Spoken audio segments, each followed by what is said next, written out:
আরও একটি চুলার কাছে চলে আসলাম। তো অনেকে আমাকে জিজ্ঞেস করেন যে আসলে ভাই আগুন বন্ধ হয়ে যায়, মানে আপনার এই যে এই চাবিটা দিয়ে আগুন ধরাইলাম চলতেছে, এখন ছেড়ে দেওয়ার পরে বন্ধ হয়ে যায়, এটা কী কারণে?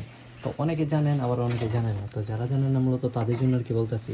তো এইগুলা আপনার কী বলে অটোমেটিক চুলার মাঝে থাকে, আরেকটা চুলা আছে আপনার আইডি চুলা, ওইগুলোর মাঝে কিন্তু থাকে না।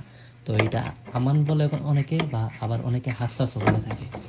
তো এখন আমি এই হাসাসটা খুলবো, যে কোনটা খুললে আপনার হাসাস পাবেন আর কি। আমি আপনাদেরকে একটু দেখানোর চেষ্টা করি।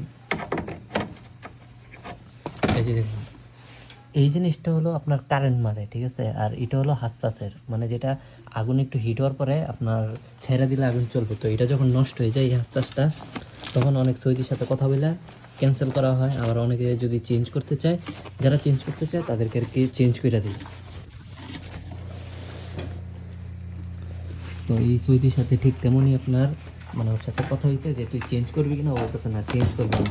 তো মানে বাচ্চারা যদি না থাকে, মানে সৌদি আরবে যে বাচ্চা প্রবলেম যদি বেশি একটা না থাকে মানে সৌদিদের করে, তাদের জন্য আর কি হাসাসটা ক্যান্সেল করে দিলে কোনো সমস্যা নেই। কিন্তু বাচ্চারা যদি থাকে, আপনার এই চাবিটা যখন দিব তখন তখন আর কি মানে আলাতুল চলতে থাকবে আর কি, মানে গ্যাস আলাতুল বাড়িতে থাকবে। তো এখান থেকে আপনি স্প্রিংটা খুলে দিলেও হবে, আবার অনেক সময় এটা কাইটা দিলেও হয়ে যাবে, কাইটা লাগাই দিলেও হয়ে যাবে। তো সকলে ভালো থাকবেন, সুস্থ থাকবেন। কে কোন জায়গা থেকে দেখতেছেন অবশ্যই কমেন্ট করে জানাবেন।